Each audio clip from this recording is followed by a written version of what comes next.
Questions for Europe. So we've been talking about them this morning. And just for a quick reminder, so first of all, a real common economic government for the Eurozone. Second of all, a tax on financial transactions at an EU level. And third of all, having all 17 Eurozone members adopt the golden rule to achieve a balanced budget. Now, in its editorial, Le Figaro is somewhat unsurprisingly very enthusiastic about this meeting. It says that it lays the new foundations for a new Europe by changing the very way Europe works. And it congratulates Sarkozy and his sidekick Merkel for saying, and it says that they're facing their responsibilities and taking the necessary and legitimate steps to calm the markets. Now, according to Le Figaro, the only way to restore confidence in the markets and to save the Eurozone is more cooperation at an EU level and more discipline, especially concerning budgetary policy. Other papers, though, they seem to be kind of playing it down a little bit, talking about it just being talk rather than anything else, which is not surprising, really, isn't it, since they were talking. You know what I mean.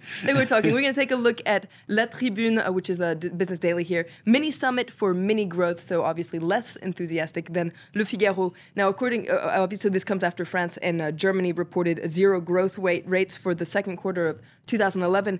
And their editorial, as I was saying, is less enthusiastic than the Figaro. It says that no matter how hard you look at the measures put forward at the summit, none of them will stop the debt crisis and none of them will prevent a new recession. It says that Sarkozy and Merkel were pulling ideas out of a hat, and these ideas are pathetic and inadequate, according to La Tribune, given the scale of the real problem.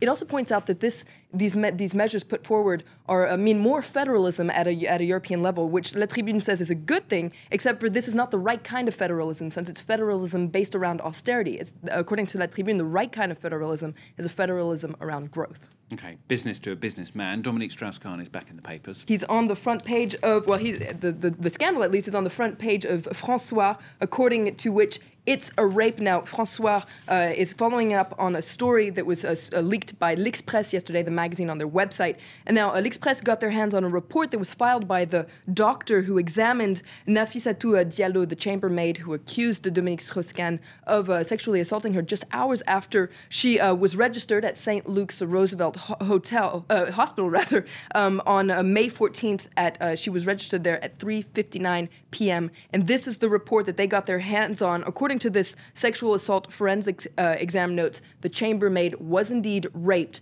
And of course, this report has been included in the civil case that's being filed by her lawyer, Ken Thompson. And finally, you pulled out some rather interesting photos from Le Monde.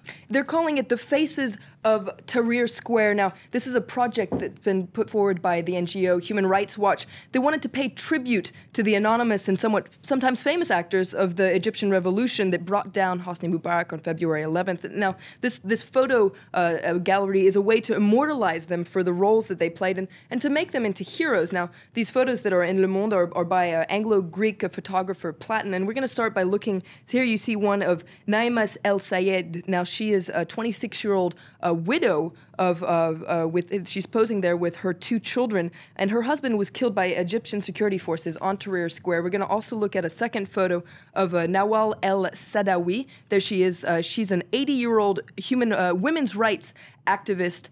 She's spent some time in jail for her activism and spent years speaking out, especially against female genital mutilation, which was only banned in Egypt in 2008. And the last photo we're going to look at is one of Rami Essam. He's called the singer of the square. The 23-year-old singer-songwriter and guitar player became quite famous during the uprising, and that's how he earned his nickname of the singer of the square. Now, he was imprisoned and tortured by the Egyptian army after Mubarak fell, and he's written an album about his experience both before and after the demonstrations that's called The Square.